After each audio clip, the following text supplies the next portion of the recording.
বড়দিনে তো কেক খেতেই হবে। আর কেকের সাথে সাথে এখন প্রত্যেকটা দোকানে এই রোজ কুকিজও কিনতে পাওয়া যায়। তবে এই রোজ কুকিজ দোকান থেকে না কিনে ঘরেই ঘরোয়া কিছু উপকরণ দিয়ে সহজ পদ্ধতিতে বানিয়ে নেওয়া যায়। নমস্কার বন্ধুরা, তন্হির পাকশালাতে সবাইকে স্বাগত।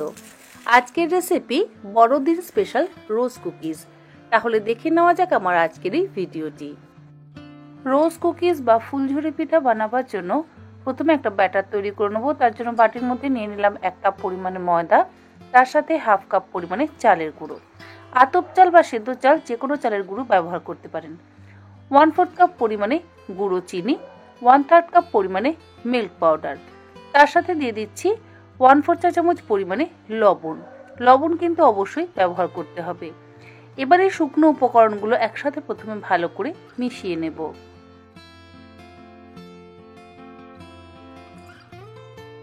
শুকনো উপকরণগুলো ভালো করে মিশিয়ে নেওয়ার পর এর মধ্যে দিয়ে দেবো একটা ডিম। একটার বদলে আপনারা চাইলে 2টো ডিমেরও অবশ্যই ব্যবহার করতে পারেন। তারপর এর মধ্যে দিয়ে দিচ্ছি 1 কাপ পরিমাণে নর্মাল টেম্পারেচারে থাকা দুধ। দুধটা কিন্তু একবারে দেব না, অল্প অল্প পরিমাণে দুধ দেব আর ভালো করে ফেটিয়ে নেব। দুধের বদলে আপনারা চাইলে জলেরও অবশ্যই ব্যবহার করতে পারেন।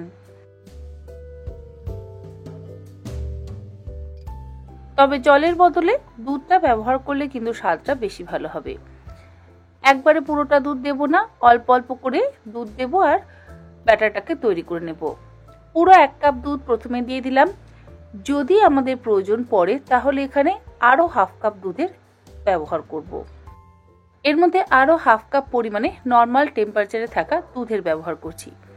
এই যে আমি 1.5 কাপ পরিমাণে দুধ ব্যবহার করলাম, আপনারা চাইলে 1 কাপ পরিমাণে দুধ আর 1/2 কাপ পরিমাণে জলেরও কিন্তু ব্যবহার করতে পারেন। এবারে ভালো করে মিশিয়ে নিয়ে ঢাকা দিয়ে 20 মিনিট রেস্টে রেখে দেব।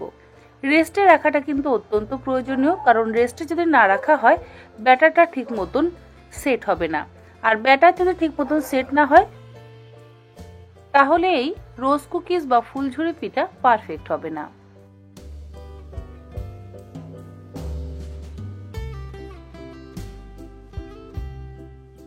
ব্যাটার আমাদের একদম তৈরি। ঢাকা দিয়ে সেট হওয়ার জন্য 20 মিনিট রেখে দেব।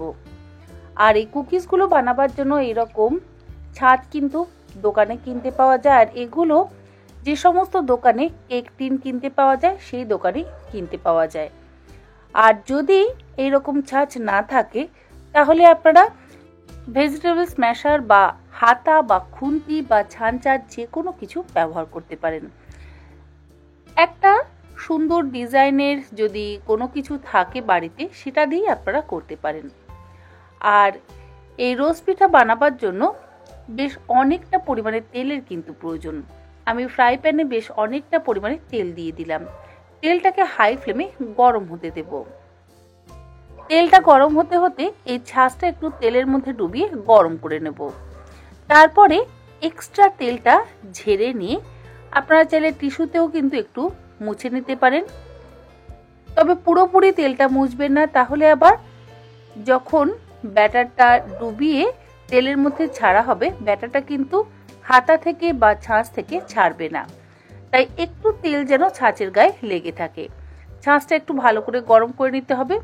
ছাঁচটা গরম হয়ে যাওয়ার পর গ্যাসের ফ্লেম কিন্তু লোতে রাখতে হবে। লোতে রেখে এবার এই ছাঁচটাকে ব্যাটারের মধ্যে ডুবিয়ে নিয়ে সেই ব্যাটার সমেত ছাঁচটা ডুবিয়ে দিতে হবে তেলের মধ্যে। আর দেখবেন তেলটা যেন একটু গরম থাকে।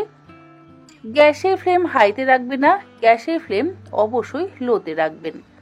ব্যাটারের মধ্যে ডুবিয়ে নেওয়ার পর এই ছাঁচটা ডুবিয়ে দিলাম গরম তেলের মধ্যে। ধীরে ধীরে কিন্তু গরম তেলে ডুবিয়ে রাখার পর ছাঁচের থেকে পিঠা বা রোজ কুকিজটা ছাড়তে শুরু করবে।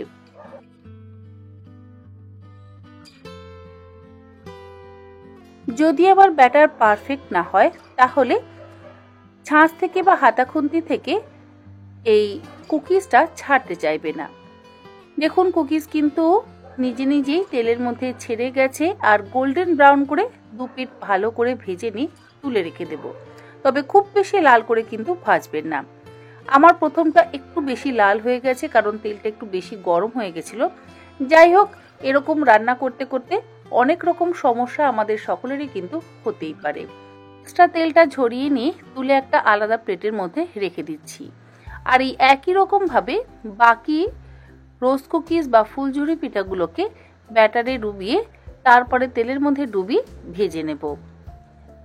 যখন দেখবেন ধীরে ধীরে ছাড়তে শুরু করবে, তখন এই ফুলঝুরি পিঠা বা রোজ কুকিজ বানাতে দেখবেন ভীষণই মজা লাগে, আর খেতে তো অসম্ভব সুস্বাদু। কম করে 1 থেকে 1.5 মাস আপনারা কোনো এয়ারটাইট কন্টেনারের মধ্যে স্টোর করে রাখতে পারেন, তবে খেতে এতটাই সুস্বাদু হয়। 1 থেকে 2 মাস তো অনেক দূরের কথা, 1-2 দিনের মধ্যেই সমস্ত শেষ হয়ে যাবে। বানাতে বানাতে আপনারা নিজেরাই হয়তো 1-2টো করে খেতে শুরু করবেন। যাই হোক, যতক্ষণ না আপনারা এটা বানাবেন ততক্ষণ আমার মনে হয় না এটা বুঝতে পারবেন যে এটা বানানো কতটা সহজ আর খেতে কতটা সুস্বাদু। আজকাল দোকানে এই রোজ কুকিজ ভীষণই কিনতে পাওয়া যায়। আপনারা দেখবেন প্রত্যেকটা গ্রসারি শপে কিন্তু এই ফুলঝুরি পিঠা বা রোজ কুকিজ কিনতে পাওয়া যায়। আবার আমি ব্যাটারের মধ্যে ছাঁচটাকে ডুবিয়ে নিচ্ছি, তারপরে গরম তেলের মধ্যে ডুবিয়ে দিচ্ছি।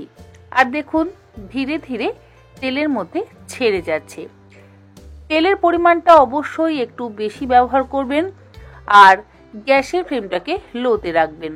যদি ছাড়াতে একটু সমস্যা হয় তাহলে কোনো একটা চামচের পেছন দিয়ে একটু ছাড়িয়ে নেবেন, দেখবেন খুব সহজে ছেড়ে আসবে।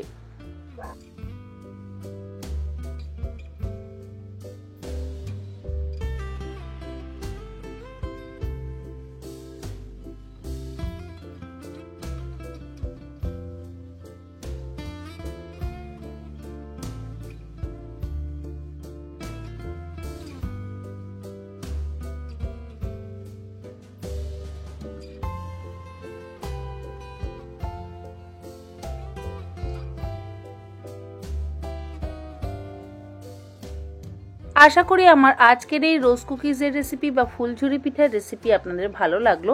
ভালো লাগলে আপনারা যে কোনো দিন বাড়িতে এই রেসিপিটা বানিয়ে নিন।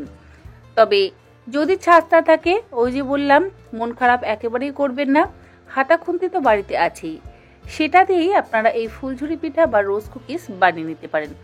দেখতে অবশ্য রোজের মতন হবে না, কিন্তু খেতে একই হবে, স্বাদের কোনো পার্থক্য হবে না। একটা কুকিজ আমি ভেঙে দেখিয়ে দিচ্ছি, দেখুন রোজ কুকিজগুলো কতটা মুচমুচে হয়েছে। আওয়াজ শুনে নিশ্চয়ই বুঝতে পারছেন যে একদম পারফেক্ট রোজ কুকিজ বা ফুলঝুরি পিঠা কিন্তু তৈরি হয়েছে। তাহলে আজকের মতন এই পর্যন্ত। আবার হাজির হয়ে যাবো অন্যদিন অন্য কোনো রেসিপি নিয়ে। ভালো থাকবেন, সুস্থ থাকবেন, ধন্যবাদ।